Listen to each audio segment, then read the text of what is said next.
L'appel a donc été lancé ce vendredi par le Quai d'Orsay. La France recommande désormais à ses ressortissants de ne pas se rendre en Iran, au Liban, en Israël et dans les territoires palestiniens. Région où, vous le savez, les tensions sont à leur paroxysme après l'annonce par Téhéran de sa volonté de frapper l'État hébreu. Menace qualifiée ce vendredi de crédible et réelle par la Maison-Blanche qui a envoyé des renforts dans la région. Israël, de son côté, se dit prêt à parier à tout scénario et promet des représailles. Bonjour Gauthier Rybinski. Bonjour Florent. Merci d'être sur ce plateau avec moi. La question que l'on peut légitimement se poser, bien sûr, c'est quid de la riposte iranienne? Peut-elle être proportionnée, plus forte? Et en toile de fond, il y a bien sûr l'intérêt de l'Iran à une telle riposte. Alors, il y a des éléments qui militent en faveur de la première réponse et d'autres en faveur de la seconde.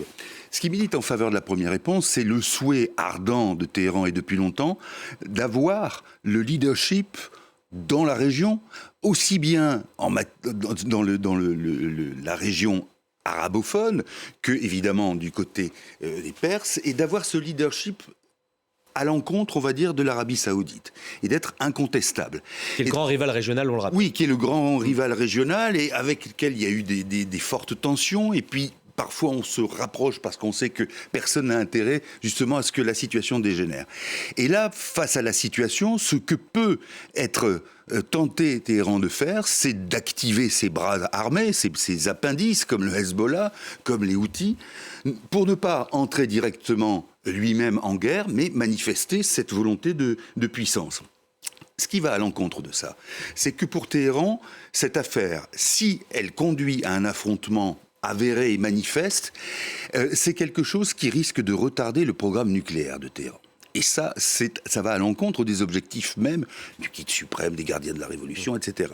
Et que toute affaire qui pourrait retarder, je veux dire par là, une défaite de l'un des proxys, l'une des organisations dont je parlais, ou bien encore des frappes, qu'elles soient américaines ou israéliennes, sur des installations nucléaires iraniennes, ça serait pas bon aussi pour ce programme et ce projet. Donc voilà, vous avez ces deux tiraillements qui sont finalement consécutifs à une situation relativement nouvelle et qui fait qu'on n'est plus du tout dans la même situation où l'on pouvait, pour Téhéran, activer ici telle ou telle branche en se disant finalement les résultats ne seront pas catastrophiques même si on ne gagne pas. Simplement affirmer son leadership. Là, ça va beaucoup plus loin que ça. Alors, je l'ai dit un peu plus tôt, Gauthier, Israël de son côté se dit prêt à parer à toute éventualité, tout scénario. Là aussi, quel est l'intérêt de Benyamin Netanyahou? Peut-être de faire durer le conflit? Oui, et aussi, et je pense avant toute chose, à rattraper les États-Unis, à leur montrer, quitte à provoquer une tension, à leur montrer que la tension est suffisamment grande